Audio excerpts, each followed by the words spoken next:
Hello అందరికి. Welcome to our mini vlog. మా వారైతే 2 మంత్స్‌కి బిజినెస్ ట్రిప్‌కని వేరే కంట్రీ అయితే వెళ్తున్నారు. ఏ కంట్రీ అనేది ముందు ముందు వీడియోలో అయితే చెప్తాను. అయితే అక్కడ మన ఫుడ్ అయితే దొరకదు కదా! సో, ఏమైనా స్నాక్స్ ఏమన్నా చేయి తీసుకువెళ్తా అన్నారు. సరే ఏం చేయమంటారని అడిగితే ఆయన ఏం చెప్పారంటే పల్లీ పట్టి చేయమన్నారు.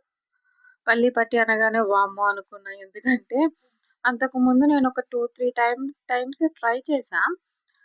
ఏమైందంటే వచ్చేది గాదు. ఆ రెసిపీ నాది ఫ్లాప్ కూడా కాదు. అట్టర్ ఫ్లాప్ అయింది. సో, అందుకని ఇంకెప్పుడు నేను దాన్ని ట్రై చేయకూడదని అనుకున్నా. కానీ ఈసారి ఆయన అడిగారు కాబట్టి చేయాలి కదా! అని చెప్పి ఇంకా విస్మయ్ ఫుడ్స్ ఉంది కాబట్టి విస్మయ్ ఫుడ్స్‌లో అయితే చూసాను. సేమ్ కొలతలు ఆయన ఎలా చెప్పారో అలానే తీసుకొని అయితే ట్రై చేశా.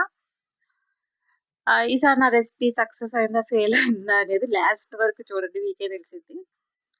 ప్రతిసారి నేనిలా పాకం ప్లేట్ మీద పోసిన తర్వాత ఏమయ్యేదంటే అతుక్కుపోయేది.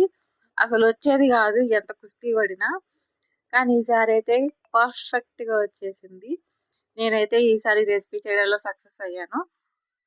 చాలా హ్యాపీ అనిపిచ్చింది. ఎందుకంటే నేనింక నాకు రాదు అన్నది గూడా లేదు. వచ్చింది కదా! సో, దానివల్ల నాకు చాలా హ్యాపీ అనిపిచ్చింది. మీకు నా వీడియో నచ్చినట్లయితే లైక్ చేయండి, షేర్ చేయండి అండ్ సబ్స్క్రైబ్ చేసుకోండి. ప్లీజ్ సపోర్ట్ చేయండి. Thank you.